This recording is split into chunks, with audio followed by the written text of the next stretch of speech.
we're back with another episode of the Lakers Fast Break podcast. It's Gerald Glassford coming right back at you here from Lakers Fast Break, Pop Culture Cosmos, Inside Sports Fantasy Football, Game Source, and everybody out there. We truly appreciate everyone out there listening to all of our great shows. And if you can, please give us that 5-star review wherever you get your podcasts. Plus, if you can subscribe, and we got 400 subscribers. Thank you. Let's shoot for 5. Let's do 5. Let's get 500. But thank you so much. Do some shorts. Yeah, exactly. Let's everybody out there. Thank you so much, as always, for subscribing to our YouTube channel. And please, if you haven't already, please go ahead and do so, because you can be a part of all the fun here, and you'll get the latest notifications when we go live on the air with the latest Lakers Fast Break podcast. Also, as well, if you can share, subscribe, follow, and do whatever it is that you can to support us right here at the Lakers Fast Break, Pop Culture Cosmos, Game Source, Inside Sports Fantasy Football. Of course, the great folks at LakersBall.com. Go ahead and check out what we're doing today at LakersBall.com with Ox 1947 roaming all around LakersBall.com. Plus, if you want your lawn transformed into something much more beautiful than it is today, please check us out at Simblaze.com. Plus, our good friends at Lakerholics.com. Of course, the number one Lakers blogger, Laker Tom and Jamie Sweet, they're hanging out at Lakerholics.com. Plus, also as well, if you really want some good YouTube viewing, go ahead and check out the live streams that John Mikaelian has waiting for you right there at the John Mikaelian channel. Subscribe today. You'll be glad you did. Plus, our good friends at the Hoopheads Podcast Network. And a big announcement for everyone out there. I said before that you can follow us on Twitter. You can follow us on Twitch, Facebook, of course, here on YouTube, and also as well on Instagram at Lakers Fast Break. You can now follow all that we're doing today at Courtside Lakers on Instagram. You can go ahead and follow us there, and we'll go ahead and update you on what's going on with the Lakers Fast Break each and every time out. And welcome to the Courtside Lakers audience. If you get a chance, please go ahead. Come on. It's okay. We like you. Come on down. We love the Lakers too. Nobody covers the Lakers better than the Lakers Fast Break podcast. So if you could do all that and you can support all that, it is so much appreciated. Well, coming off the debacle in Dallas on Christmas Day, 51 points in the third quarter, a historic achievement, or low, I should say, for the Los Angeles Lakers. Coming off the sting of that loss, things couldn't get much worse as the Lakers head out to Florida, to the Magic Kingdom, to face off against the Orlando Magic. But as I've always said, this Lakers team is best when they are pushing the ball, when they're setting the pace, transition. And they did that today, as Joe Soro and John Mikaelian are trying to go ahead and mess me up in my intro. But that's okay. That's fine by me. But I will say that the Lakers, with why a are lot you of so fast close? break, who? You? Everyone. Hey, layout. I don't know what you're saying here, Joe. Too close? What are you talking about? I feel like The Charlie. layout. I feel like Charlie. Layout. I feel like Charlie Sheen in Hot Shots. All right, I can go back. I'll go back and change it out to this one. I can change it. Better.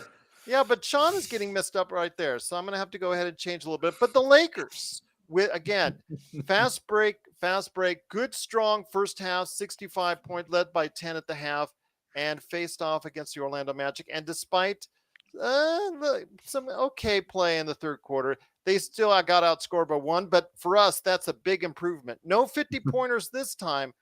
The Lakers cruised to a 129-110 victory with a strong fourth quarter, a way to close out the game, 37 points in the fourth quarter, transition. LeBron James, even though it was 0 for 7 from 3, still scored 28 points, 7 rebounds. Thomas Bryant, a strong game with 21 points and 10 rebounds. Also, so I got to note that Russell Westbrook did get a triple-double with 15 points, 12 rebounds, and 13 assists. Really solid game. Troy Brown Jr., one of his best games as a Lakers at 15 points with 3 out of 4 from behind the arc. Austin Reeves chipped in with 8. Lonnie Walker chipped in with 10. Dennis Schroeder chipped in with 7. Patrick Beverley, everybody's much maligned Patrick Beverley, 4 out of 10 from 3 with 14 points. And the Lakers, again, pulled away 129 to 110. Truly a strong performance. Like Joe Soro was saying at our live watch party, it was actually a great time. We had 5 of us there hosting. We had a lot of great people watching. Big shout out to D-Jack and Dream and everybody else that was watching. Shout out to you. Fast break points. Really, it just the transition, it really worked out for the Lakers. Just kept the pace up, kept the scoring up, shooting 54% for the game and almost 40% from behind the arc. Really strong and 82% at the free throw line. Really, really good shooting today. But here today to start us off, first man up, first man here. Good man indeed. You got to go ahead and check out what he's doing today at Simblades with the Y.com and LakersBall.com. It is Joe Soro. Joe, I like the fact that the banner has been changed out by Joe himself. I wanted to go ahead and thank so much to everybody for watching and listening. We got a great chat that started already. Z, Blue Magic, Kenneth Stone, great to have you here. Also as well, got to say Terrence Harvey, got to appreciate he was the first man here in our chat. Thanks so much. Joe, really, really good looking game, really solid game against a team that's actually been playing pretty well these past couple weeks. Well, Kenneth Stone seems to be unimpressed.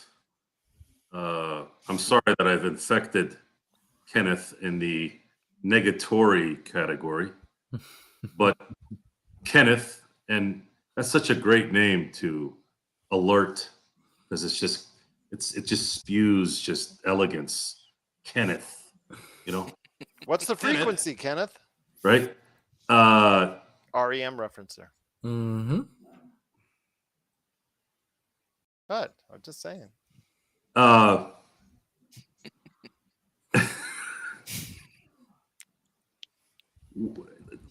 Is it safe to say that 1/3 of the NBA is lousy?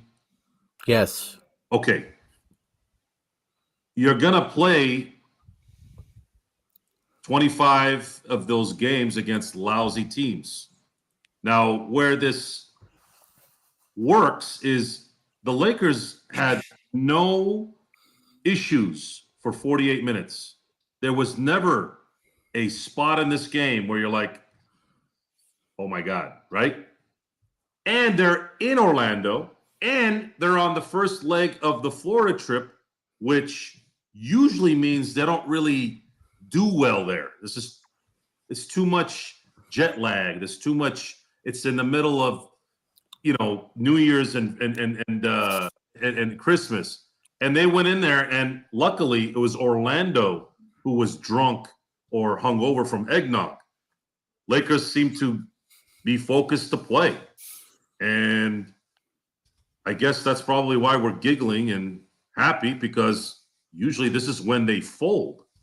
They fold in these moments. Mm-hmm. You can't say that Orlando had won 8 out of 9 games, and they beat some good teams. And the fact that you went there and beat them and pretty much had it wire to wire, hey, guys, we're going to keep saying this. We're going to commentate and analyze what we watch. When you play well, you will be commended. You play bad, you will get destroyed. Lakers played well tonight.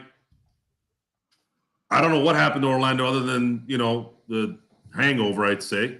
And here we are. We're celebrating a win after some really, really, really bad losses. So I'm gonna absorb this in a positive way.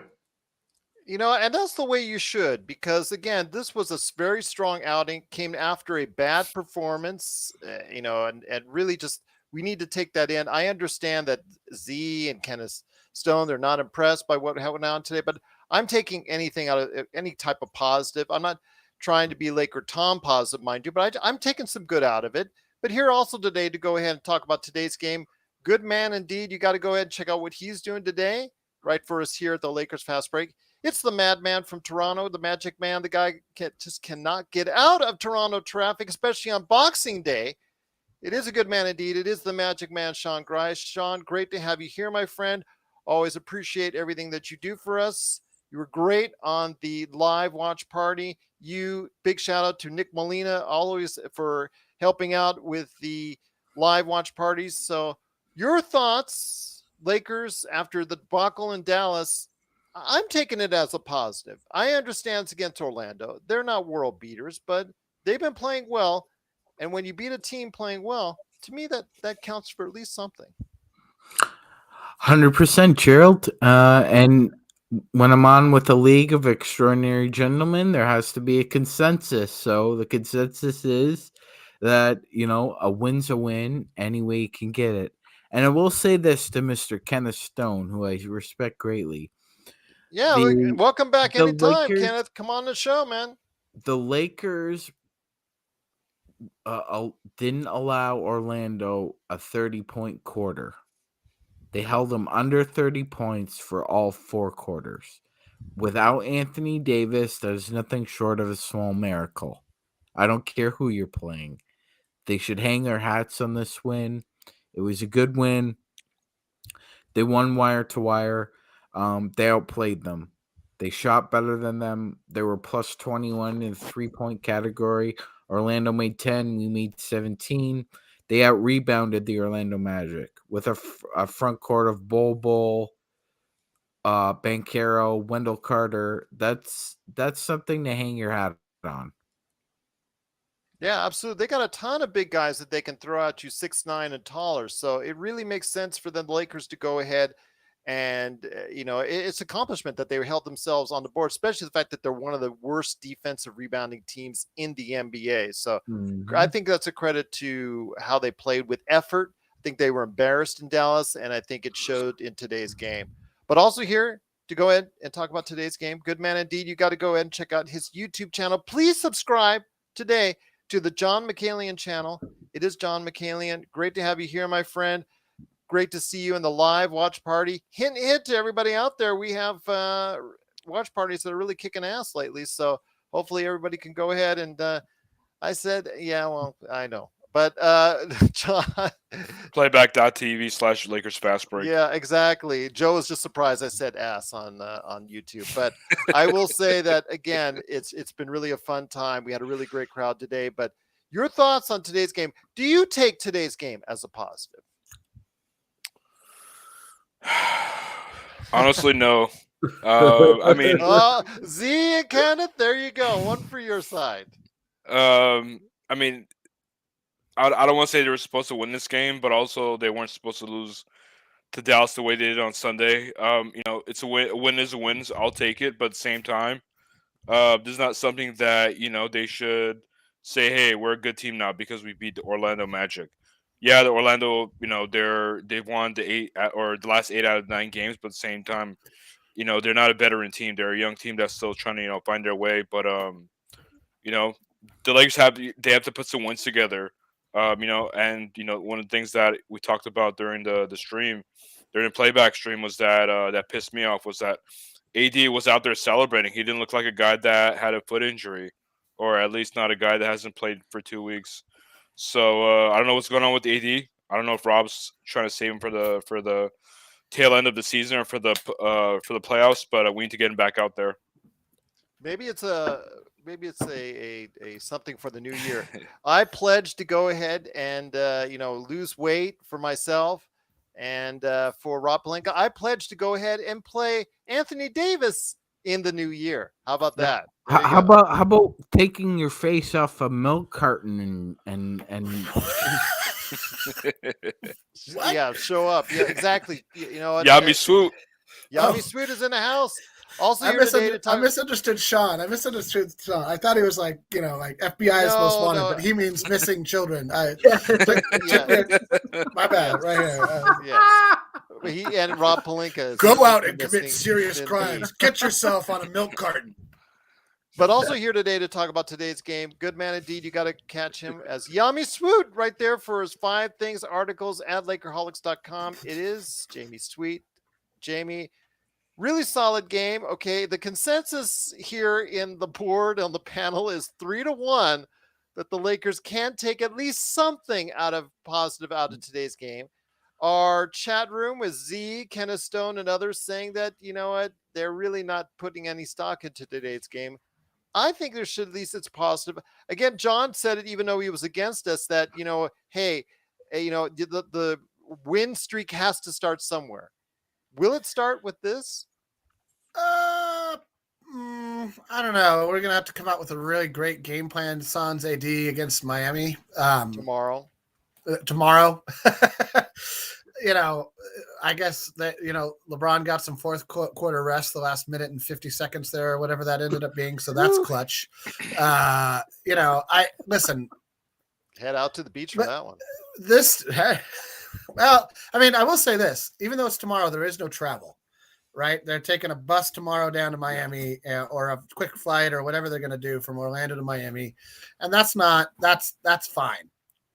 In fact, they're probably, if LeBron's smart, he won't take the team down to Miami tonight. He'll say, like, we're celebrating tomorrow after we win in Miami, so that everybody gets good rest tonight and doesn't go enjoy the Miami nightlife, as they like to say. What would they celebrate though? There's still 8 games. Nah, listen, 500? A team like this has to, every win is important to a team like this. All these guys, all these never done nothing guys, all these guys on vet minimum deals, who maybe would make more if the league had a little bit more fair of a salary balance structure, stuff like that. It's important to them because this is how they're going to make money next summer. This is how guys like Thomas Bryant and guys like Troy Brown Jr., you're going to be able to point to games like this or look at games like this and say, oh, look, with a major role, with the right kind of environment, these guys can't produce at the NBA level and maybe go out and earn an MLE somewhere. So from that standpoint, I think it's important. And honestly, this team just needs wins. I don't care if it's against, some kids on a rec playground. Like, this team needs to put W's in the win column, and I'll take every single one of them. Nobody's going to look back. If we just barely make the play-in, people are going to look back at this win as an important one, as a game that we didn't give away. We've given away at least 4 games this season that we could have won in the last few seconds at the free throw line. 3 games at the free throw line, 5 games, I think, where we just blew leads that were probably maintainable by any team if they just maintain defensive focus and effort, and we did not. So, chalk this one up as one you could have thrown away, right? Could have thrown this one away thinking, Darvin Ham could have played LeBron or Russ less, and he chose to go for the W, and I think that was smart.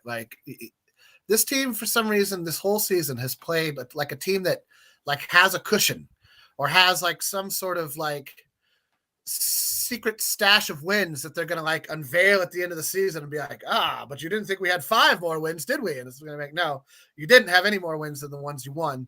What are you talking about? You're crazy. So from that standpoint, I'll take all of these wins, because whether you're quote unquote supposed to win or not in the NBA, you still got to go out and defend better and score better than the other team. And this Laker team has a high capacity to not do that. So I'll take it. I mean, is this a foundational building block win that's going to establish our identity for the rest of the season and on beyond for a championship dynasty lasting decades? Of course not. Nobody should take that sort of momentum away from this win. But is it a nice way to break the road, the losing streak, and reestablish some positive momentum on the road? Yeah, it is. And that's true for any NBA team that's down in the dumps. So I'll take the win. I'll take the solid game triple-double off the bench from Russ. I'll take Thomas Bryant looking like somebody who's going to earn a little bit more than the MLE next season. And, it's a solid win. It's a solid win. Should they have won? Yeah, I guess. But, we should have not won some of the games we wanted. We should have won some of the games we gave away. So that debate to me is always kind of funny. The wins are important at the end of the season, all of them. Every time somebody's like, oh, it's just preseason, it doesn't matter what your win-loss record is, I disagree, because that's a type of momentum. It's a type of foundational groundwork that has to be laid. And early in the season, there's 82 games in the season, these first 10 games don't really matter. That's BS. All of the games will count at the end of the season, all 82 of them. And so you want more wins than losses. So it's a good win. Always a good win. Lakers win. I appreciate it so much, everybody out there watching this thing. Once again, it's the Lakers with a victory today, 129-110, pulling away in the fourth quarter, looking very strong. Truly happy for the performance of LeBron James. Got a lot of support today from several different players. I want to ask you this, Joe, when it comes to what you've seen in today's game, I know that we were talking about during the live watch party about the recent comments that were made by Bill Simmons in his latest Bill Simmons podcast about Russell Westbrook being washed. I think today is the type of performance, even though he had 4 turnovers, triple-double. I think that's probably what the best you should expect from Russell Westbrook. Nothing as far as a blowout, 20 to 30 points. Just get him a solid game where he can contribute at various different points as far as not only in the stats, but also as far as overall for team play. I really thought it was a good performance for Russell Westbrook today. I don't think he's washed, but I don't think, obviously he's not the player he once was.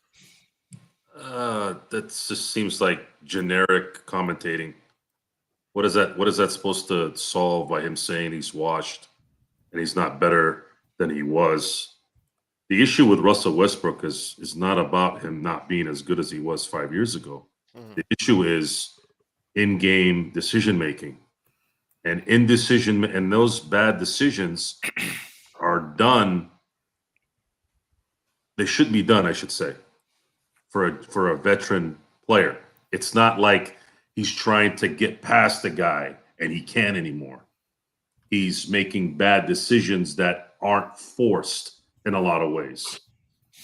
Tonight was good, but we've gone through this year. He's obviously been better this year than he was last year. But the problem is he's not what this team needs. His team needs a mistake-free player. And there's just too many veterans that make mistakes on this team. And he's the highest paid one to boot. The Lakers need to, I guess, continue to play this out. And then we'll enjoy the wins when we can get them and try to up the ratings when the losses come in, because it seems like that at least gets some entertainment value from it. But I'm not gonna sit here and make light of some dumb comment that a guy in Bill Simmons's stature should is he that bored? Is he not? Is it played out now? Is it just easy to say, oh well, he's washed out? Is he gonna talk about who the best player is of all time like everybody else after a while? It's just lazy commentating, and someone should say that to him. I think there's not enough people talking common sense to guys like that. Like, what does that even mean? He's washed. Okay. So what does that mean? I just don't know what that means, other than the fact that, like, does he retire? No. He can still play. But if he's somebody that's actually watching the games and not seeing the highlights or watching only the TNT games, maybe he might see what we're seeing, which is a player that still makes very, very bad decisions in crucial times of the game. And on occasion, we'll get lucky where Darvin Ham won't play him in close games, and we happen to always seem to win those games, right?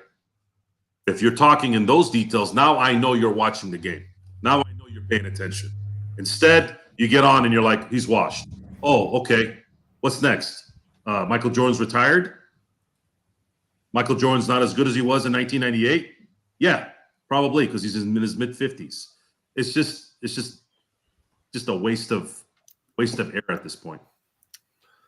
Kenneth Stone says, shake my head. The Lakers mentality that boggles my mind, because the Lakers play different / make high mistakes against great teams they could beat, but against poor teams they play as back-to-back champions. I mean, sometimes it works the other way around with teams where they just lose the focus and don't beat the teams that they should. John, did you want to care to comment on what Kenneth Stone was talking about right there? Yeah, because it seems like they play the games with a lot of emotion. For example, I would love to say today's a win is a win, but at the same time, yeah, it was highly fueled by the fact that they got their asses handed to them on Sunday against Dallas. So I want to see how they come out tomorrow. They're going to be a little bit tired because they played today. It's a back-to-back. But it's not within 24 hours like last week. It's actually 25 hours this time. Oh wow, so they get an extra hour 24 sleep. and a half to be exact. I hope they're not flying with Southwest. They might not get there in time. This is true. I know that all too well since my flight was canceled. I'm still stuck here in Las Dang. Vegas. Yeah, at Dang. the arena formerly known as the FTX Center. It still says FTX Arena on there. Yeah, I know. It's It's still so weird. that. I thought they were going to remove it. It's still there. That takes You wanna time and talk someone about else's money. idiotic branding. That takes the cake. Yeah. Um, Anything else thoughts on that? I mean, I wanted to talk about the Bill Simmons comment. Sure. Honestly, Bill Simmons is a well-documented Celtics fan, and the only reason why he's making comments about the Lakers now is that his Celtics are good. When his Celtics were bad, he didn't make any comments about the Lakers. So, I guess he's feeling ballsy now. Yep, absolutely. I mean, his team is actually playing very well, but it takes a real analyst or somebody that really sees the game that can also complement the team, but not bash, their arch rival. It was Simmons. It just allowed. He got off on his gimmick columns that people were really enjoying and thought he was funny and thought he was entertaining. You know what? But to give him all the credit in the world, he's got a multimedia empire. I mean, Sean. I mean, as much as we'd like to say that he's a hater and all this and all that, he does have the ringer, he does have his empire that he has, but again, he's still sometimes his Boston love just shows out too much. Oh yeah, 100%, Gerald. I mean, you could say the same thing about Barstool Sports and the trash takes that Dave Portnoy has. Yeah, I agree. I mean, you got to, in his stature, you would hope he would be more impartial. 100%, yeah. Especially, given his background, given that he came from humble beginnings. He also, Bill Simmons and Zach Lowe both started out in basically the blogosphere. Simmons had his I think it was page 2, if I'm not mistaken. That's where he got its start as a blogger. And Zach Lowe, of course, was off of Celtics Pride. So at any time Simmons could get Zach Lowe hitched to his wagon, he would do that. But yeah, you would think for the amount of evaluation that both companies are netted, you would get more of a maybe not unbiased, but more of a polished kind of approach to these situations. But no, like John was saying, he goes full ham as a hater. And for a guy who I could go on and on about this guy and his garbage disposal takes that he has about the NBA, but that one in particular, it's interesting when somebody, it's like when you're looking at a great work of art and maybe you're not a fan of the artist, so every little imperfection that you see, you decide you're going to exaggerate. I think that's what Simmons does with Russ. Is Russ's pure intensity and his just drive, a lot of that is gone. So the turnovers are more pronounced, his mistakes are more pronounced, so it's easy to focus on those imperfections now that they're a little bigger on the page. But to me, Russ is the same guy he was 5 years ago. It's just he's a little slower, he's a little older, and the drive isn't there like it once was. But that's not to say he's washed. No. Can I ask you guys something? Sure. Question to the panel. Do you think that Westbrook looks quote unquote washed because he's playing with LeBron and the offense isn't running through him? I think a lot is being asked of him right now, since he's come over to the Lakers. I think the same problems that plague Russ's game plague LeBron's game, and that's the roster wasn't constructed for either one to be successful. Right. That's both LeBron and Russ need to be surrounded with shooters, and in Russ's case, he needs to be surrounded with like a Steven Adams elite screen and roll man. And if he doesn't have those things, on his squad. And Thomas Bryant, I think, is potentially even better just because AD likes to do a lot with the ball. This isn't a knock on AD's skill set. It's more a knock on that, or it's more just that Thomas Bryant has a simpler job. Less is being asked of Thomas Bryant. Thomas Bryant as a role man on this team is excellent for us because he has that little 10-foot pick and pop game. He can take it to the rim and finish at the rim and not get his shot blocked as often as some of our other guys do. And if he floats out to the 3-point line, if they do the screen and roll action out there, he can pick and pop for three. So, and it doesn't, again, not a lot is being asked of Thomas Bryant. I'm not trying to say that Thomas Bryant is better than basketball at AD, but Russ needs a team that functions around him. And LeBron needs a team that clears out of the way and gives him the most real estate in the middle of the floor. And Russ does well with that as well. And so neither one has the team they need. Neither one has shooters. Neither one has, we're seeing every once in a while a guy can be a good screen and roll guy. And I think that's what unlocked AD is when he and the two-man game that we thought we would get to see with with LeBron and AD never really materialized. And I think the reason for that is that LeBron doesn't want to drive hard to the rim anymore. He's too afraid that he's going to get his feet knocked out from under him, that he's going to land on somebody's foot, that he's going to ruin the rest of a season by driving hard to the rim in the regular season. Well, and I can appreciate that. Well, you say that, and he had a game like in Dallas where he shot 12 for 12 for the line, and he was driving pretty well to the line. Yeah, but that was ABC on Christmas against Luka Doncic on the beginning of a road trip we needed to win. I mean, I'm not disagreeing, but the reason he broke out that game at that time is him losing his shoe on that final possession against Charlotte. Perfect example. He didn't want to drive hard. He did not want to drive hard. He was trying to stop it. Exactly, Sean. That's an excellent point. Wow. Sorry to interrupt. No, that's okay. I just wanted to say that's fine. I say, as I argued with the guy who was here on our last show because he called him LaFraud, and I'm like, if you do it on the basis of when he has one of those games where he just makes mistakes, I get that. That's fine, but there's no way that you could put the loss on LeBron on Christmas because he did everything that you needed him to do. Sure. It was the rest of the team let him down, especially on the defensive end of that third quarter. So I'm hoping that the Lakers can take something from this game, a positive mentality, because in the first half they were actually pretty good on the defensive side as well. Yes, they were. And somebody like Austin Reeves, if you look at his box score tonight, if he could play like that consistently, that's the essence of who he is as a basketball player. He could be your second or third best player. He had 8 points, 5 assists, 3 rebounds. He was very active. It's just a shame that night in, night out, because of Russ's inconsistency, that somehow Austin Reeves ends up being the second or third best player on the Lakers. And for people to say that it says more about your ineptitude and your basically your morons than it does about Austin Reeves. Austin Reeves is a very good basketball player.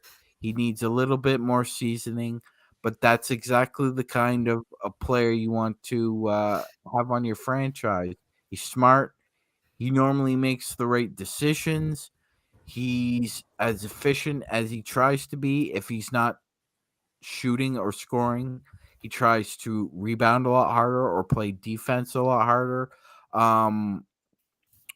And it's unfortunate, but for God's sakes, I mean, this is what we're talking about at this point. If LeBron isn't scoring 35 points a game and nobody else is willing to score at least, I don't know, 12, 15, come on, gentlemen. It's a lost cause out there because it just seems that, LeBron isn't the kind of guy, point guard out there who would lose necessarily trust in you. But if you're not playing up to his expectations, I mean, just forget about getting the ball at any point in time. Just forget it. You're welcome, Joe. Not like I'm busy doing anything, but just running the show and producing all behind the scenes. So not like I'm doing Are you anything. pulling levers and pushing buttons back there? And I'm Come trying to on. share this out to all of our Facebook groups and pages. And I'm trying to I'd like respond to the chat. I'd like to Not respond like to I'm doing anything. I'd like to respond to something Zangerstein said.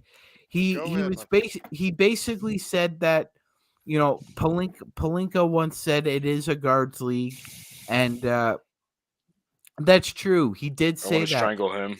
But you also have to remember something about can't Rob find him. Pelinka. It's Hard to strangle somebody you can't even see. Notwithstanding his previous job experience, Gerald said it best a couple nights ago. He has no feel for the position of being a GM and executive. He has no feel for it. He doesn't really understand what he's looking for, and even if he did, I don't think he would be able to fully comprehend exactly what kind of team you want to put around AD and LeBron. He remember he keeps circling the wagons on the same guys, the same ones.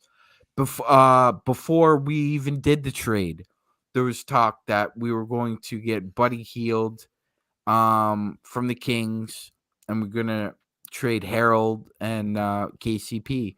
Well, when the trade finally consummated itself during last year and during this past summer, whose name was linked to the Lakers again? It was Buddy Hield. Buddy Hield's name.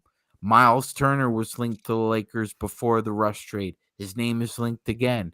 It's always the same guys with this person.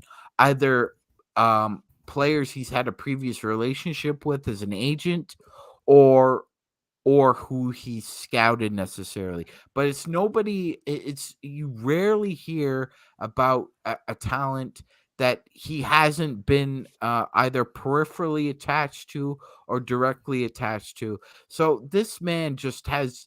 He's just. It's almost like he's a blind man.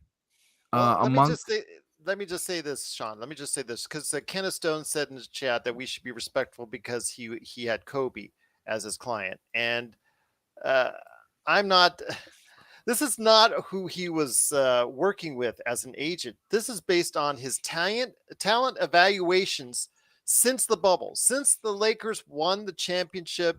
He has done an absolutely piss poor job of talent evaluations at the pro level when it concerns any signings, any trades, and evaluations of the salary cap by allowing $47 million to be plugged up by Russell Westbrook, who he gave superlatives to, who he said was still a decent player in the league and still can contribute.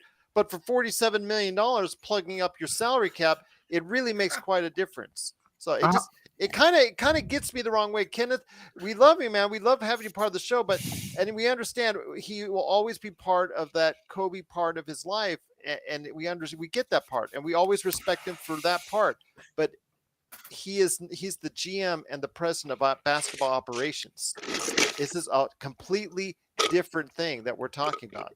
Yeah. Joe, you're part of you are the Rob Pelinka biggest fan out there. In fact, he often visits your house. So you tell me. I mean, am I wrong in saying that, you know what, we have to disassociate his time with Kobe to his time running this team?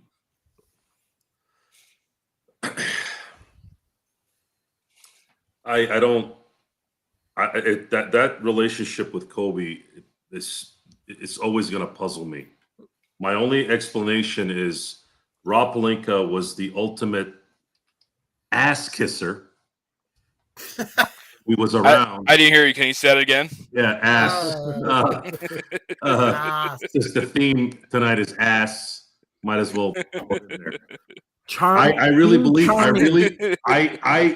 will take this to the top. That Rob was that guy that catered to Kobe so much that Kobe.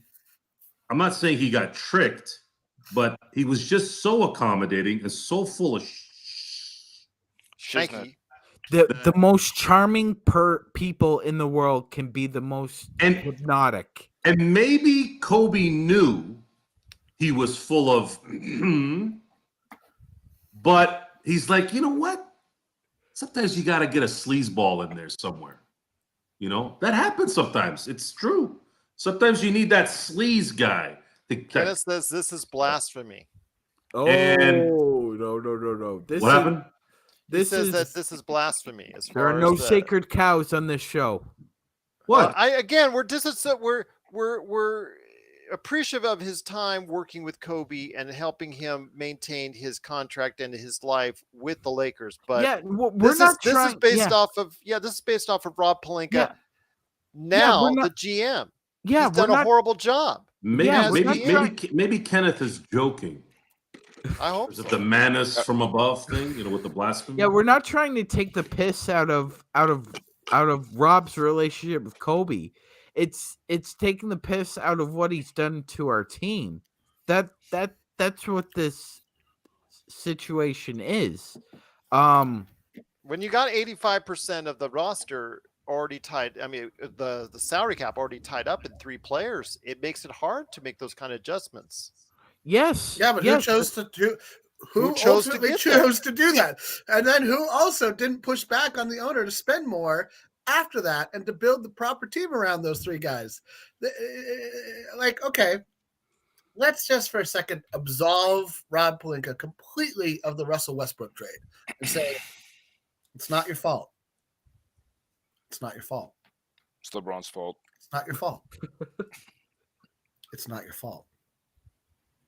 Does anybody know what movie I'm quoting? Am I gonna cry now in your arms? Thank you, Joe. Thank you, Joe. And it's not your fault. But after that, when you chose THT over Caruso and then chose not to retain Caruso and cheaped out because the owner wanted to cheap out and didn't push back, I have no doubt in my mind that Jerry West would have thrown 5 of those NBA trophies off of Jeannie's window onto the practice court from her office through the window to get her to sign Caruso, to make her understand that, I know it's $30 million this year. We'll cut some. If we win, you're getting that $30 million back. Right. Rob doesn't have the cojones to stand up to ownership. Rob doesn't have the intelligence to retain the talent that is essential to winning championship. And those are my issues with Rob Pelinka. He's got great hair. I think he's got great workout habits. And he got really lucky his first year on the job. Those are all wonderful traits. Since then, he has shown no inclination towards understanding what it takes to build a winning team. I have no doubt he thinks he signed 3 great players, and he has. He did. Or signed 2, traded for 1. Real inherited 1. Nothing. No, he didn't get any of those great players. That was magic. Well, and I'll also point out that being a GM and being an executive today in the NBA is very different than what it was 20 years ago. You can't just go to Illinois, Iowa, Idaho, Maryland and scout. No, you have to go to Lithuania. You have to go to Brazil. You have to go to Australia. And again, Gerald, that is something that Rob Pelinka has proven himself not to be adept at. And this is one part of the criticism of Magic Johnson that he made that should be coming back onto him.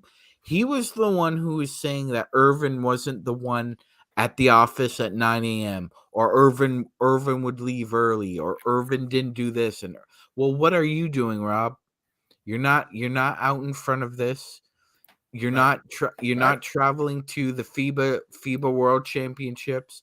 You're not traveling to Europe to check out international players. Yeah, you go to Vegas and see Wembanyama when everybody else does, but it's just those little things. It's the little things today that kind of separate being an NBA executive now is a 24/7 job.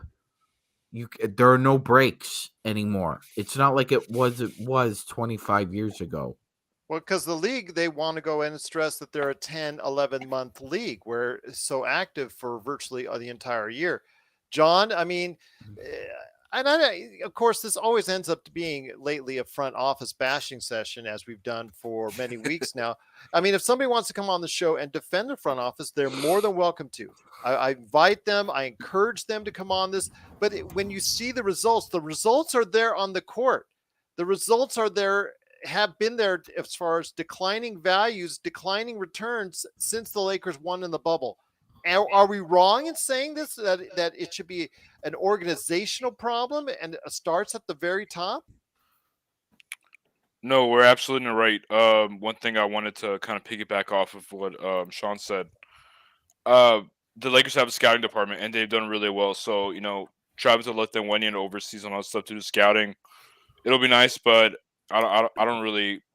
I'm not going to hold that against Rob. For me, I just wish he would stop signing like players like Max Christie or THT to short-term contracts, or basically trading away assets. He's proven that he's not able to retain talent, and this is by the way, I hear an echo. I don't know if someone's not wearing headphones or. I don't know. So you're bouncing off of. Let me go ahead. Keep talking. I'll find it. Go ahead. Okay. It's gone, I think. Yeah. I don't know. I just wish he'd focus more on, because the thing is he's a GM who's thinking like an agent. It's all about signing the next guy instead of figuring out like how to sign young talented players to long-term contracts and using those as trade assets. So yeah, I don't know. I don't see it changing, unfortunately. Well, you see the teams that are out there that have they have a nice roster of young players, like in New Orleans, Oklahoma City, yeah, and plus they've got a plethora of picks. Their ability to go ahead and transform their franchise is there. It's there for many years. They can go ahead and become an instant contender anytime they choose to. If they get Victor Wembanyama, and they've got all those assets that they have, they're tremendous opportunity awaits them, or New Orleans, or a couple of the other teams that really have done well with what they have for the future. The Lakers don't have that kind of stockpile. And you mentioned it best, John, where the Lakers have drafted with the buses and their whole scouting department have drafted extremely well. They've been able to scout talent. The problem is, as Jamie would tell you, that especially in the second round. Yeah, that great talent of rotational players that in the NBA are playing for other teams in the league. They're not playing for the Lakers. So it's funny because today, Mo Wagner, right? We've been more patient with Mo Wagner. He, of course, he started. He shouldn't be a starter, but at least he's playing and contributing on an NBA team. We go to Washington. We go to other teams where you see Laker players that could have stayed on a roster and been rotational players. And that's a problem. I think that we keep just letting these players go. And I think that starts again right with the front office. Yep. I agree. Jamie? No, yeah. If I had a hammer and a nail, you'd be hitting it on the head. So, I mean, I'm in my garage. I could actually go get that if everybody wants. That's okay. I'll run. No, I could go get it if everybody wants me to. All right. You just stay there. I'm sure Dustin wants you to. I'm getting it. I got to go catch a Southwest flight. Well, good luck. Oh, so next week? Cool. Good luck with that. Listen, I mean, this is a well-documented, we're not the only ones here on the show saying this. Go out in the internet world, and a lot of people are saying that there's an issue with the talent retention. Fire Rob Pelinka trends for a reason. Yeah, exactly. Well, I mean, he's not going to get fired. He just got extended. So we're living with this. It's always trending for a reason. Well, yeah, no, I agree. I'd be the first one to be happy, but I also have to deal in reality because my brain won't let me deal otherwise. And so the reality is that after signing, what was it, a 4-year extension this year? Wow. That kicks in after this summer, so it lines up with Ham's contract or something like that. His deal lines up with Ham's deal, so that they both would theoretically end at the same time. This is the only thing is if we finish absolutely last in the league. If we finish absolutely last in the league, maybe, right? Maybe Rob gets fired. Maybe. No guarantee on that one. So at this point, you're hoping people learn lessons, right? Like, okay, it's like, if you have somebody in your family like Dustin the cocaine abuser who abuses cocaine and they keep blowing it. Sorry, Dustin, I don't mean to single you out. I love these analogies. I love when you go analogy time intended. on us. Right. No, I mean, I got to work with John. I use it. You know, when somebody in your family keeps blowing it, you I can't. feel like I'm on an episode of Snowfall. Well, hey, let's watch Scarface after this. You know, anyhow, you know, you can't fire your family, right? And so, in some ways, since we know that Rob and Darvin probably aren't going anywhere for at least another year, probably until you know, LeBron isn't a Laker anymore. You just have to hope they learn the lesson and like improve their life a little bit so that they stop abusing cocaine. Dustin, get help. And that's where this is at. There's no magic bullet that's gonna fit. There's no magic trade.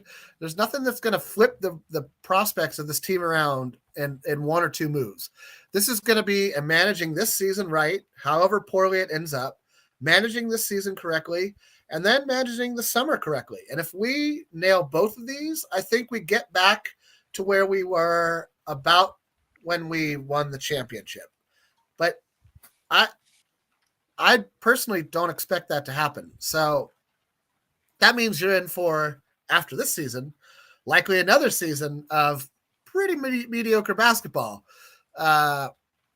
Before, I feel like that would be enough. If 2 seasons in, like Rob can't construct a playoff roster that succeeds around LeBron and AD in the regular season, she would have to fire him. I don't care how much she likes his hair. You would think. You would think. You would think. Joe, I mean, are we too hard on the front office? You and I have been really critical of the front office. Kenneth says we should be more respectful, and I respect Kenneth's opinion on that. But his association with Kobe aside, I really think it's just Jeanie. It's the entire front office. The Ramby. I got to include Jay Moore. I'm including Jay Moore into the mix now. So, I really think it's an issue from the top to the very bottom. We played Orlando tonight and won. I know, but everybody seems to be focused on the way we've been playing lately. They're disregarding what we did tonight. I don't know. I don't want to talk about Jeanie anymore or Rob and today. I don't even want to say the R word. Okay, wham bam, Joe, tap out because I got a lot to say about Jeanie. I already know who these people are, and I think our audience knows who they are. I don't think people in their 40s and 50s, unless they're recovering narcotics people, I don't think those type of people change. So if you guys are expecting change, you're going to be sadly disappointed.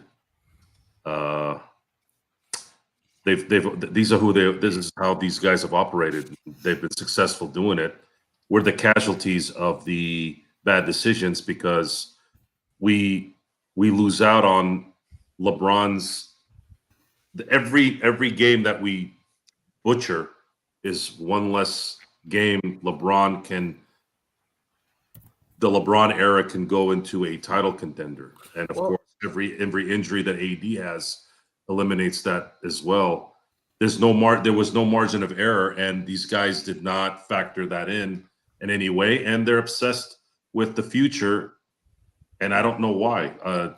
They're not getting the right deal either. It's just there's a no-win situation here, and that's ultimately what the assessment is. Sean, you said you have a lot to say, so go for it, my friend. Thank you very much. I understand that at the heart of the matter, see, the Lakers are a global brand now. They don't belong to Southern California anymore. They belong to everyone. However, for the past, like Joe said, probably since the time they've owned the damn thing, but from about 20, 25 years on, I've always thought that unless you're in the 323 or the 213, whatever area code for Los Angeles, she doesn't give a damn what you think outside of that. And I'm starting to think that's more true by the day now and by the year, that she ultimately doesn't care about what anybody thinks outside of Southern California about what she's doing with her product. Secondly, it pissed me off that a few months ago she was on an interview with Rich Eisen, and the best way to describe an interview with Rich Eisen is if you were being interviewed by one of the Powder Puff Girls. That's what his questions pretty much amount to. No pushback after a question and just moving on. She basically said that the reason that she receives the criticism she receives is because of sexism, which is just a giant load of you-know-what, Gerald, because she won't accept any constructive criticism about the job she's done. And yeah, there are some meatheads out there who just for whatever reason love to shake the tree, but she just does not want to hear that she's doing a bad job. She doesn't want to hear it. I'm going to say that maybe some of it is based on that, but I'm going to tell you most of it is based off the number 17. When you win 17 world championships, the fan base has a certain level of expectation, whether it's fair or whether it's unfair. It's a level of expectation that this team is supposed to be at or near the top every single season. And so when they're not, the fingers start pointing real quick. It's just what it is. And when you're the governor of a team that's worth $7 to $8 billion, one of the most recognizable sports teams on the planet that's won 17 world championships, there's a certain level of expectation you're going to have from the fan base. Again, whether it's fair or not. Yeah, no, I agree 100%. I think that both external forces and internal forces have turned this around, and we are a legacy franchise, and there is a tradition here of winning. Or some of us understand that we can't win it every year, and we can't even be in it every year, but we make the playoffs just about every year. And in a couple months, it'll be February 2023, and it'll officially be 10 years of her owning this franchise. And here's the resume. In 10 years, the Lakers have made 2 playoff appearances under her ownership. One of those playoff appearances netted a championship. The other one was because you won a play-in game and were able to advance to a first-round defeat. So you didn't even make the playoffs twice in your ownership. You really only made it once. Now, Joe said something very interesting, not last podcast, but I believe it was the podcast before, where the wise man spoke about how we don't live in vacuum. We don't live in vacuums anymore. And he was right about that. But there are certain people who still want to live in their bubbles. And no amount of cajoling or coercion will force a person out of their bubble. And you know what? Joe's 100% correct when he said these are the people who we think they are. Jeannie's going to stay in that bubble. She doesn't give a crap about anything outside of that bubble. And as long as people are telling her that the bubble is safe and warm, she's not going to make any changes. And go ahead, Gerald. I just want to say, I mean, when it comes to this team, there are a certain level of expectations. Just when you have, let's take a team that doesn't have those level of expectations. Let's take a team like, I don't know, let's say pick a team. Pick a team that's not the Boston Celtics or Los Angeles Lakers, who doesn't have 17 banners in the rafters. The Indiana Pacers. The Indiana Pacers. they don't have those level of expectations. So their fan base expects something different than we do. Whether it's because we're spoiled, whether it's because we're selfish, you can throw all those superlatives out at Lakers fans because after 17 world championships, it's just who we are. And it is, people say we're spoiled. People say we're this. A lot of people are right when they say that about our fan base because of the fact that we've won so much. When it's a natural human tendency, when you win so much, those things happen. So, Joe, let me get Joe in here. I mean, Joe, when you talk about as far as the fan base and Jeanie, I mean, if she says it's unfair, I don't think so. When the deck is stacked, as far as what you have, what you own, and your record as a company, as an organization, the expectations are higher than, let's say, in Indiana or maybe Sacramento or another team like that. I brought this up at the beginning of the show. We're not. My issue with Jeanie and Rob are outside the basketball operations. There's a sleaziness that has occurred, and it keeps occurring. There's a sleaziness about the way they operate, and we're caught in the middle of it. We're caught in the middle of the fact that we love the Lakers, but the leadership of our beloved Lakers is being run by sleazy people. That's the nicest way I can put it without putting in some expletive or something that could be misconstrued as, harsh, personal type comment. Personal comments, those who usually balk at why are you making this personal, usually are affected by the truth. They're affected by the truth. When you tell someone the truth of who they are, it's very devastating to them. Because either there's two things that happen. Either they just realize what they were, or they already know it, and somebody actually called them out on it. It is very enlightening, and it's a very hard thing to do, to be secure enough in yourself or confident in yourself to tell someone who they are. It's very difficult for people to do that, because what happens is there's a deflection, there's a response in that they start getting defensive. They start telling you things like, "Who are you?" They start projecting, and that's what Jeanie is. She's a child in a grown-up world, in a grown-up body, running a very, very grown-up business. And she's tweeting at 2 a.m. like a slumber party girl talking to her friends. This is unacceptable in business, in my opinion. You're not supposed to do stuff like that, especially a business like this. And then you have the second in command. Let's say she's the president, right? And you have your general, who's nowhere to be seen. Where the troops are looking for their leader, and he's nowhere to be seen.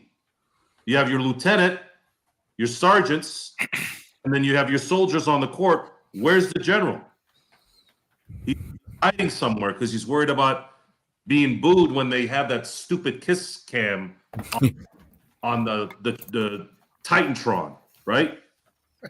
So of all the things we ran about. Well, it's Joe's correct. Well, I'm trying to break this up a little bit because I feel like you've been called Joe the Wise and Joe Socrates. We've worn this out so much to the point where that terry cloth is now the strings are coming out. With ShamWow, you can absorb all this water, and don't worry about it. We'll also absorb the Lakers losing to ShamWow. The great thing, what would be great now, and this is the next level of the show, is our voices resonating through the interweaves and us having a following that is relevant to many, so that when we get to that level and these are the things that are happening, they're going to hear it. They're going to hear something different than some schmuck talking about how somebody's washed. Wow, that's really, really enlightening. He's washed. What else you got? You've been in this game 40 years and that's all you got? Maybe it's time you retire. Bring something new to the table. Bring something new. And stop being so scared when telling the truth. Tell the truth. If somebody has a problem with the truth, tell them to eat ass. Gerald, That's the theme of the night. Go Such ahead, Sean. profound words. I want to get to Jamie and John's, but go ahead, Sean. Yeah, no, Gerald. I also wanted to what Joe was saying there, piggyback off it a little bit. Don't like there. So there are only 30 teams in the NBA, and you As of now, yes, and well, it's soon to be 32, and you want to have as much access as you can to each of those tribes. Don't you think a lot of what's about the let's say the depressurization that Jeannie's facing has to do with these people wanting access to her and being able to say that they can have access with her, as opposed to telling the truth about this situation, and she would completely cut off their access? Because isn't that what happened to Ramona Shelburne? Ramona Shelburne used to be the number one Lakers reporter, and after that whole Rob and Magic saga, they pretty much cut off her access, and you didn't hear from her at all. So I think that's okay. She's on the NBA general beat now, and then of course she's is making she? that, Oh, and then of course okay. she's doing. She's with the podcast she made on Donald Sterling. It is now becoming an FX movie, and she's actually one of the executive producers behind that. And yeah, so don't feel. She's also on ESPN Radio. Yeah, it's got she does that's ESPN. great. Yeah, right. She does She's the got a local radio LA voice. Yeah, 710. Yeah, don't feel too bad for her. But No, just well, fine. no, yeah. it's not feeling bad for her. It's just kind of She's very good at what she does. Yes. What so does I that think, have to? What does that have to do with what Sean said, G? No, I just wanted it because Agent? Sean didn't know that. Sean was like, okay, she was made persona non grata by the organization. And so I'm just telling you that, okay, she has fallen on her feet. She found a way out. What does that have to? What does that have to do with Sean? I'm just letting him know because he didn't. I don't want to hear her resume. I want to hear you what heard Sean's it. saying.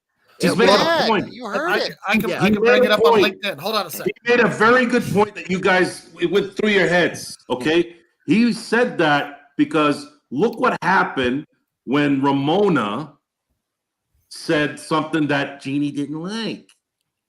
Pop Culture Cosmos. Pop culture cosmos, right?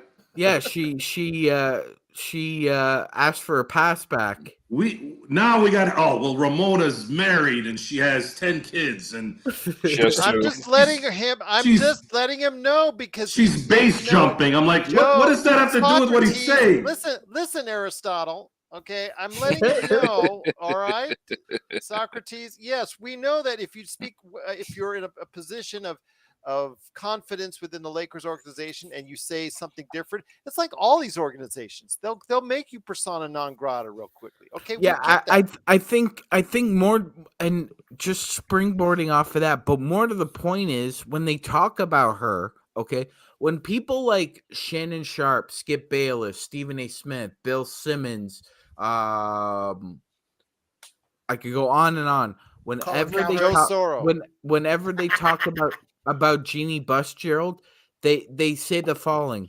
Well, Jeanie Buss, oh, just a beautiful woman, just a very nice lady. They never talk about her IQ, Gerald, and I don't think it's sexist or misogynistic of me or anybody else kind of pointing this out. That she's been around basketball since the 70s. Yes. You cannot tell me she doesn't know anything about basketball. I cannot tell me that. I agree with you there, but the consensus amongst most people is that the knowledge just is not at the forebrain. It's not here. It's I don't know about this that. is the frontal lobe. This is where critical decisions are made. Not back here. Here. And So you gotta because Marv Albert's been was in the NBA for almost 50 years, are you going to put him as a GM for an NBA team? No. So Jeanie sold LA Laser tickets and circuses during the offseason. Am I now supposed to put her in as a I didn't say that, but I just said you cannot tell me, or those people that said she doesn't. You have a know new anything. nickname now, G. It's Gerald Resume. You know what, Socrates, you need to stop. Can I just say something Aristotle. about this real quick? Can I just add to this real quick? Who left? Oh, John left. John left. Sorry, bye, John. John's done. John's done. He's this. We're an hour and 10 in. He might have had to hit the head. Listen, I'll say this: a lot of the people that are dumping on Jeanie now are probably the exact same people. We can go back and watch them on ESPN, being like the first woman to do all the wonderful things. So first off, all those talking heads on ESPN who are paid to fill time, really nobody should listen to. They're there to fulfill a function. They're not there. They probably don't deserve the job they have. They probably don't. What did Shannon Sharp played football? What does he talk about basketball? Like, if we're gonna equate things of that nature in that way, then that's just absurd. Thanks, Joe. Nobody should probably have the job they're doing. By the way, thanks, Joe. Now the stupid nicknames are going to follow me around. Appreciate it. Well, you get Socrates and Aristotle. I get curriculum vitae. Thanks, man. or it's better than LinkedIn. Listen, you are what you repeatedly do. Listen, no, I don't agree. I will not criticize. That was from Aristotle, not me. Thank you for that, Joe. And go with Aristotle. Socrates had to poison himself because of his free thinking. So, don't go down the same path as Socrates. Aristotle lived a long, healthy life. For the time, he'll always be Socrates to me. That's my generation. Socrates. So maybe we should call Joe Hemlock then. Oh boy, no, we want Joe around. Listen, let me just say this about Jeanie Buss. I don't question her intelligence. I think that what I question is her will to move past what is comfortable for her and her family. You're either looking out for your family and their financial interests, or you're looking out for the Lakers. And it has become obvious over the last 3 years that those two are no longer wholly intertwined. That the well-being of the family and the financial security of the family, the Buss family in specific, takes precedence over her job and her responsibility as the owner of the Lakers. This is what led to not signing Alex Caruso. This is what led to not getting something back for Dennis Schroeder and burning a first-round pick on a trade we didn't need to make. And these decisions are what are haunting us today. What are affecting the team still to this day. And so that's what I question. I think that she's got a great mind for business. I think she's got a great mind for, and I don't care if she's tweeting it too. What's his name? Mark Cuban tweets about his team. Nobody gives him a pile of Duke on his doorstep. So I don't care what people do in their free time. But if you don't have the will to win, and that's what I'm questioning right now. I think that she loves the idea of the Lakers. I think she certainly loves the historical connection her family has with the Lakers, but they're not like the team that started the Lakers. They bought the Lakers, and someday they'll sell the Lakers. And what she's got to start to come to grips with is to decide at what point in the timeline is that going to be? Is it going to be like while they're maybe riding high and on top and when it's highly valued? Or like a couple of years of slippage and maybe it drops, $5 million or whatever, because they're going to make bank no matter what. It doesn't matter how bad the team is doing. Even when it was not getting to the playoffs with Kobe and the kids, and then Kobe retired, we were still the most valuable franchise on the face of planet Earth 2 years running. So the idea that, her intelligence is almost beside the point. It's a question of what do you want and what are you willing to sacrifice to make your family uncomfortable, to make your personal life uncomfortable in order for your job to be successful. And frankly, that's a question that a lot of Americans face, just not on the scale or under the microscope that she faces it on. But she's not the problem. She's the one who signs the checks. And if she's really stopped Rob from making a trade, I'm going to have to agree with her. I think the Buddy Hield trade for Miles Turner, Buddy Hield, and Russell Westbrook and 2 first-round picks is a bad trade. That's a bad trade. That's not getting value for Russell Westbrook. You get more value for Russ if you simply let his contract expire, because then you can keep at least the 2 or 3 good players on this team next summer, which you will not be able to do if you fill that money up with players who are still on the team. So, like, everybody wants to, like, throw LeBron a pity party. LeBron's fine. He made a choice, too. He wants to stay. It's not because of the team. It's because of the city. And to say anything otherwise is ridiculous, because he could have said, he could have applied pressure. He could have maintained leverage this whole season. Every little thing he said about, well, we don't have lasers. Imagine if LeBron hadn't signed the extension this summer. And then the first thing out of his mouth was, after the very first game, well, we don't have lasers on this team. A lot of lasers on this team. Don't have a lot of shooters. Can you imagine the pushback? Can you imagine, like, how that would have been broken down and scrutinized? Oh, well, he won't sign the extension until we get shooters. 15 news articles on 37 different channels by 250 different people. Like, come on. Like, the fault is from the top down, and sure, Jeannie's the owner, and like in all things, you would imagine that the buck stops with her. If she made a good choice in not making that trade for Russ. And I would also say that Rob he can't push back. He's a yes man. So I would argue that the worst decision she's made is who she surrounds herself with her in her decision-making process these days, because it's terrible. There's too many people. You either let the GM make GM decisions or you don't. And fire the GM and say it's like a GM group or whatever. Like it's GM by democracy or whatever they're trying to do. But I don't know. I don't mean to defend anybody, but I don't also think it's very fair to paint people with a brush that we're not willing to paint everybody with. And so if we're going to paint Jeanie, who has won as many championships as Mark Cuban has as an owner, we got to paint them both with the same brush. And we won't even get into the Indiana Pacers, who have won 0, or OKC, who has won 0, or a lot of teams in the NBA have won 0. She, at least to her credit, with the team that she was the owner of, full bore, has won. And just like, you can't take Rob's championship away from him, or Danny Green's 4th championship away from him, or any of those guys who won it in the bubble. It's going to go in just like that, championship. So I don't know. I always thought this was a burn season anyhow. After the Russ trade and the summer thereafter, I thought it would take 2, 3, 4 years to climb out of those decisions, because we have no tools. And so now we got to build tools, find tools, get tools, rebuild the house, and that's going to take a couple years. And so I already gave up on this season a long time ago. So let me ask you this. I did. Well, Sean said it best in one of the emails recently that you were going back and forth on a Lakers Fast Break at Yahoo. And he mentioned that in roughly 10 seasons, she's been owner or governor, however you want to phrase it. Sure. 2 playoff experiences, 1 championship. So do you consider that a success or do you consider that a failure? It depends how you look at it. I mean, from when she became, that's to say that, like, the incoming, it's roughly 10 seasons now. Yeah, sure. But I mean, the first 2 seasons were the $26 million extension seasons that her brother gave Kobe, so that we had 0 cap space to work with. The $16 million Luke Walton contract that people love to dump on. And things like that, and the Luol Deng, Timothy Mozgov trades, she had to dump all of that team to build a team to mess up. We just stopped paying for Luol Deng. We just stopped paying for Luol Deng, which was all Jim Buss.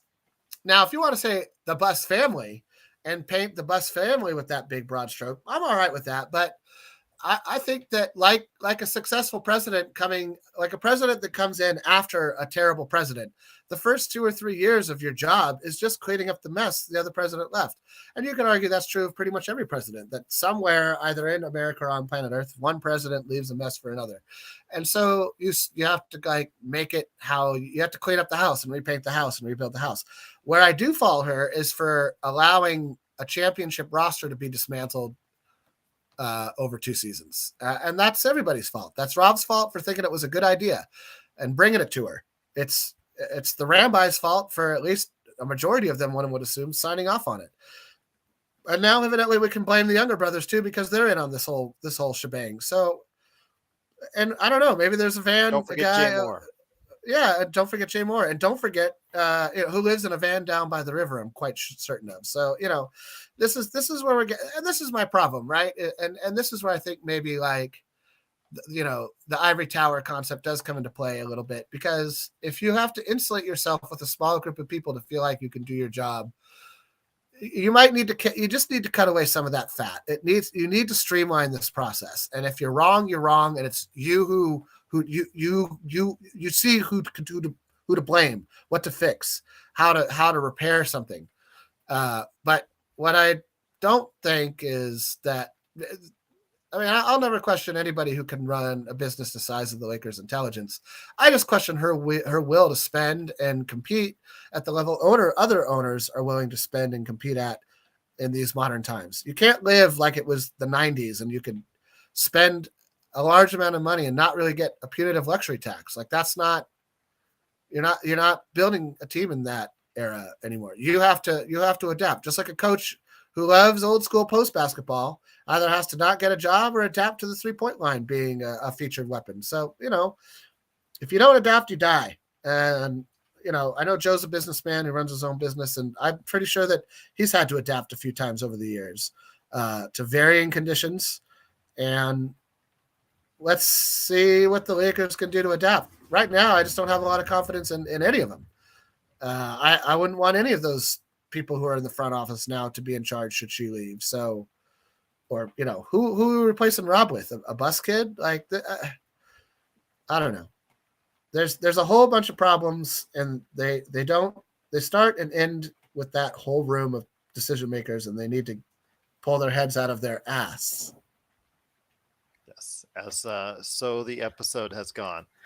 Once again, it's the Lakers fast break. The Lakers do pull away for a 129-110 victory over the Orlando Magic in Orlando, going to now 14-20 on the season.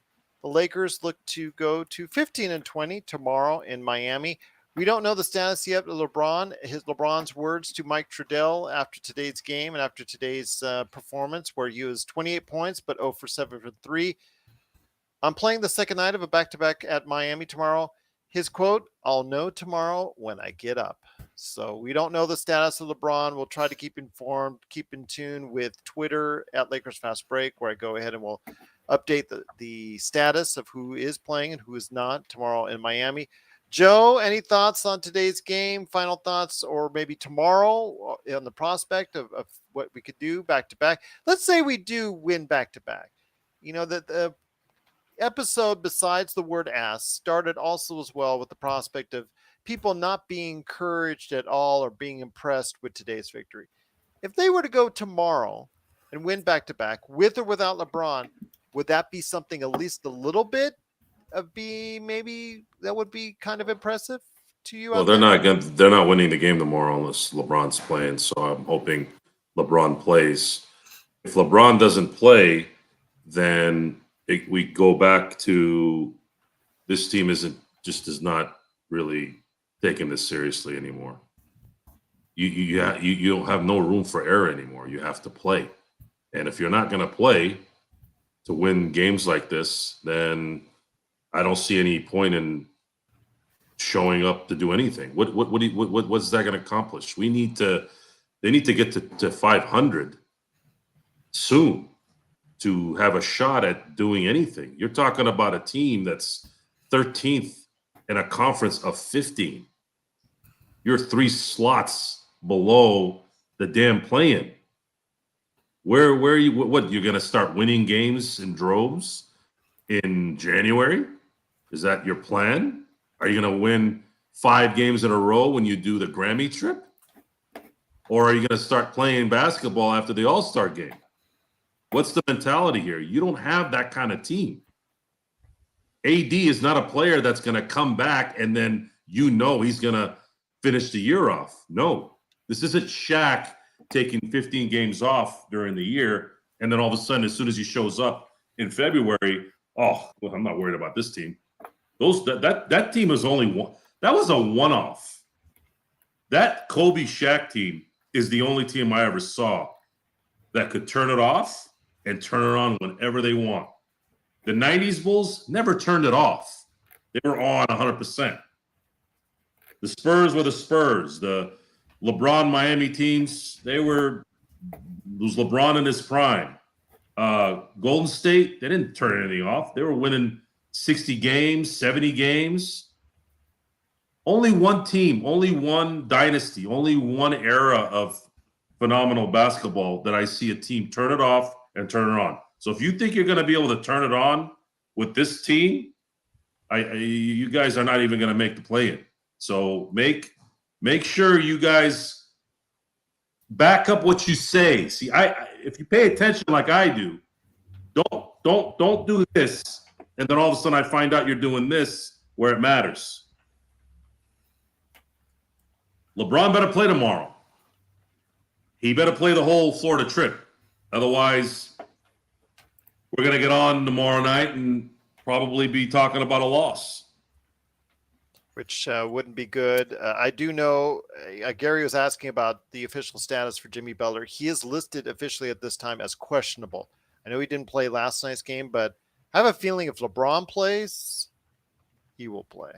So we'll see. I think it all depends on how LeBron gets up tomorrow morning. So if he gets up in Miami, it might be slow. I think, we talked about, Joe brought this point up, I think 2 games ago when most of the Lakers sat the game out. And it was after another back-to-back game, as I recall, on another back-to-back game, as I recall. And that's, what is the accountability factor? And look, are we going to, we've established this team has almost zero margin for error, right? Like with or without AD even. This isn't a question of like, oh, well, without AD, like it's, this team has almost zero margin for error. So any player that sits affects this team's chances of winning. And of course, if AD or LeBron or Russ or Austin Reeves, I would even count sit, it again drops that considerably. So, we're asking questions of a lot of the Lakers tonight. Like, what is your will to win? Do you really want to win the season, or is the whole organization kind of looking at it as a burn season? And the more I watch this, the more I think they're kind of looking at it as a burn season. They're okay to lose games on the second night of back-to-backs to make sure LeBron doesn't get hurt. They're okay with like if AD has a hurt foot or whatever, whatever it is, then he should rest it for like a month or whatever. Like that's where the franchise and the NBA in general is at right now. And again, we talked about the people who are going to pay a lot of money in Miami to go and see LeBron James play against Jimmy Butler.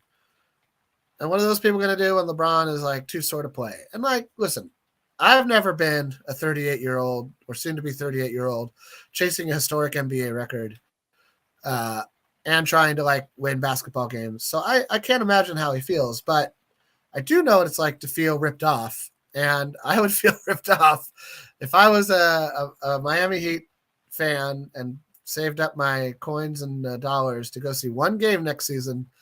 And then the guys who you really wanted to see go at one another don't show up. If they could play. If you can't play, if you're really hurt, well, by all means. And get it treated. Do the right thing. But, yeah, this whole era of I don't know if I feel like playing today, guys, athlete, it's just sad. And so I hope they play. I hope they play. I feel ripped off because I was supposed to go on a flight yesterday with Southwest Airlines, and you see where that went. So where were you supposed to go, Joe? Was supposed to go to Seattle. Oh, that's in Good Seattle. luck on that one. Yeah. Well, unfortunately, that and about 4,000 other flights by Southwest was canceled in the past few days. So we see what happens there. But once again, it's the Lakers fast break. Lakers do pull away 129-110. Really great chat today. Thanks so much to Eddie, Terrence, Gary, Paul, Blue Magic, of course, always a great part of what we do. Zangerstein, always got to give you a big shout out. Terrence Harvey, who started it all. Truly appreciate everyone part of it. Paul, again, like I said, big Utah fan still coming by here. We truly appreciate it. Always respect for anyone who comes from another team and brings a positive to the conversation, as always. Cannot thank everyone enough for being part of the world's best chat. Big shout out to John Mikaelian. Please go ahead and check out his John Mikaelian channel. He had to leave. He's kind of feeling ill today. He's under the weather, so I hope he feels better. He really tried to get it out for the entire show today, so I truly appreciate what he brought. And of course, the Madman from Toronto, the Magic Man, Sean Grice. I think he was here as long as his battery stayed out. So Yeah. I think you wore out his battery there, Jamie. I think I'm gonna have to blame it on you because he died during your. I mean, he died it's during your rant, not mine. Oh well, that's all right. I don't mind. Shot. If he dies during my rant, it's my fault. Okay. Well, I apologize. Not really. Okay. I thought Sean had a lot of accurate things to say, and I know that he Yes. wasn't really questioning her intelligence as a human being. I think he was questioning her decision-making process as it regards to the Lakers, which we all have ample right to do as fans, and it's well within both our role and our purvey to do so as fans. So, Sean, if you come back and listen to the end of this, just know that I think I understood what you were saying. Yeah, and I do too. I do too. So, if you're upset about what Sean may have said about Jeanie, I don't think you should take it as well. I think he was trying to extrapolate what you were saying, Jamie, as far as an overall picture on how she is running the organization. But then, of course, we have Joe. So, go ahead. No, I agree. I just want to know. What I really want to know is why you were going to Seattle. Well, I was going to go visit family. My son is a dentist up there. So if you're in the Seattle area, go ahead and check out my son. He runs a great practice up there. It's mafia money, and don't you lie to me, Gerald. Well, my kids are up there. I'm here. So now I know where Dustin Cocaine Abuser gets his. What is this talk of cocaine? Okay, if we had ass, we've had cocaine all over this show.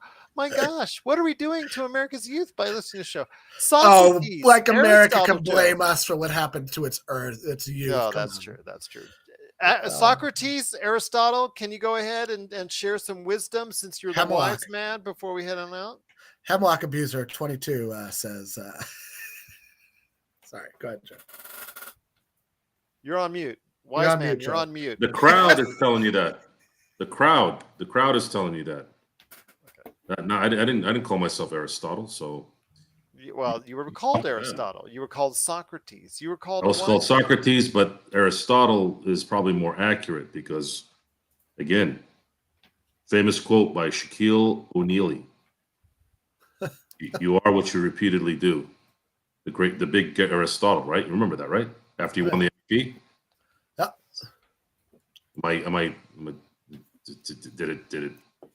Did it work for you? He also sells pizza and insurance every now and then too. Yeah, I know. He sells that. What is that? The general insurance where there's a voicemail when you call after an accident. Go with the general insurance. Printers. He also sells printers too, and printer ink. Yes.